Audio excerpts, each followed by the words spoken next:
मना कर रही है आने को।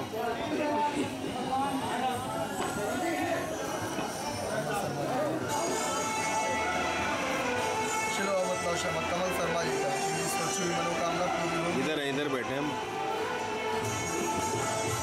निकाल दिया कमल शर्मा मना कर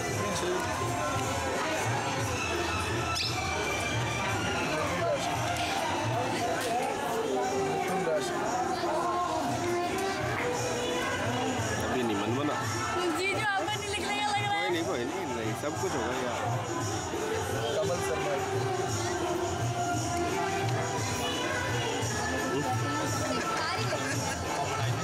मेरा पलट के बताओ पढ़ें किस तरफ से, पलट करके बताओ इसको पढ़ें किस तरफ से।